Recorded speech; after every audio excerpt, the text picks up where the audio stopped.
El cristiano ante la muerte.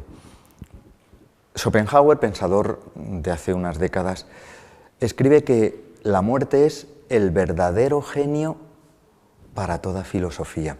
Es decir, es como ese momento en el que el hombre, sea filósofo de profesión o no, se cuestiona las preguntas inevitables de su propio ser. Y por desgracia vivimos en un contexto en el que la muerte como que se ha retirado, bien porque se ha frivolizado, bien porque no contamos con ella. Preguntaba el otro día a unas jóvenes universitarias, toda vida, toda juventud, todo proyectos, ilusiones, oye, ¿os habéis preguntado? Tal vez mañana no estemos aquí. La pregunta es entre el espanto, la frivolidad. La muerte sigue siendo una cuestión que afecta de lleno a lo más profundo del ser humano. Por eso yo os invito, en una sencilla reflexión a continuación, a que me acompañéis, no tanto hacia afuera, lo hace la sociedad, del capitalismo y del hedonismo, del placer y del materialismo, sino hacia dentro de nosotros mismos, y desde dentro descubramos o no si la muerte como acontecimiento inevitable de nuestra vida tiene sentido. A la hora de afrontar la cuestión de la muerte, como decíamos antes, un hecho de los que afectan a lo más profundo del corazón y de la mente del ser humano, lo primero que os propongo para pensar es: la muerte es un hecho que vive el ser humano con conciencia. Dicho de otra manera, el ser humano es el único ser que sabe que va a morir, cosa que no sucede en ningún otro ser vivo, lo cual le produce o le puede producir angustia, incertidumbre o temor.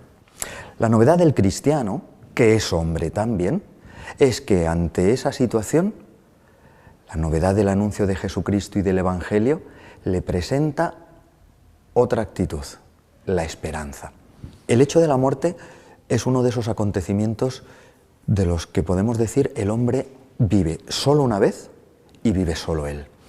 Hay un montón de cosas y de casos, hay un montón de eventos y de acontecimientos a lo largo de nuestra vida que vivimos y repetimos y que incluso podemos compartir con los demás.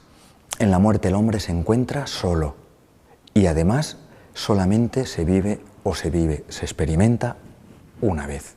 No tenemos experiencia que compartir. La novedad del cristiano es que sí que puede sentirse acompañado por el que ha vivido la muerte uno por todos.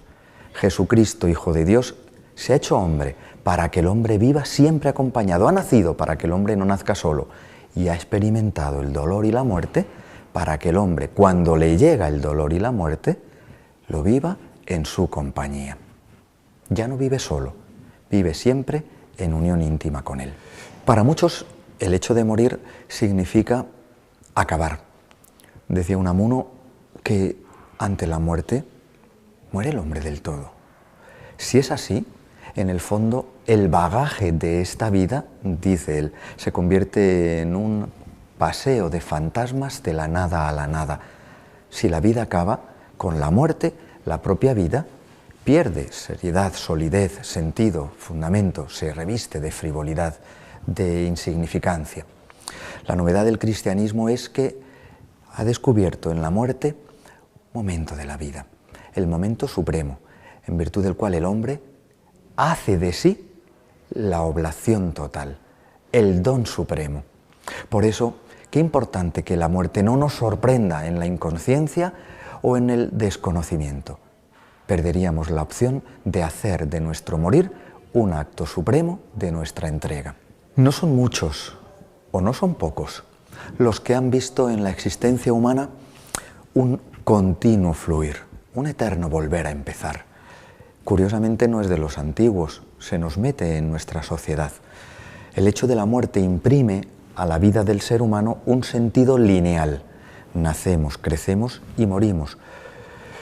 Este sentido lineal le imprime una versión a nuestro ser, proyecto, biografía, historia, que se dirige hacia un punto.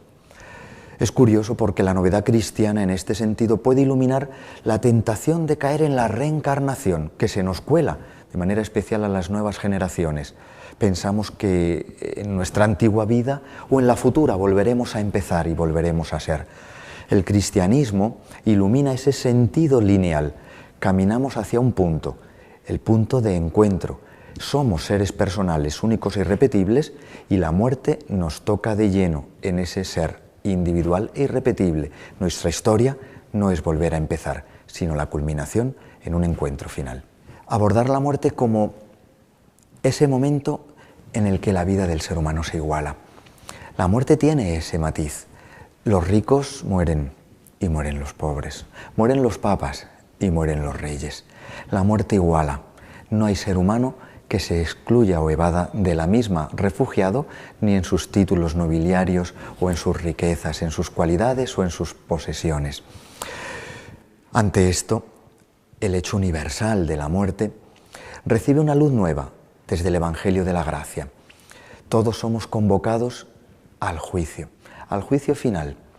Lejos de ser, por tanto, un motivo para el desánimo, el pesimismo, la desilusión o la desesperanza, lejos de ser una noche oscura que hace que el hombre pierda toda ilusión por vivir, el horizonte universal de la muerte significa una apelación, una invitación.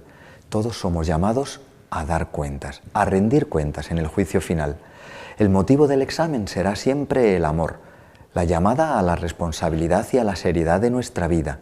La entrega no se deja para entonces, se anticipa y se va gestando en el día a día, en el aquí y en el ahora.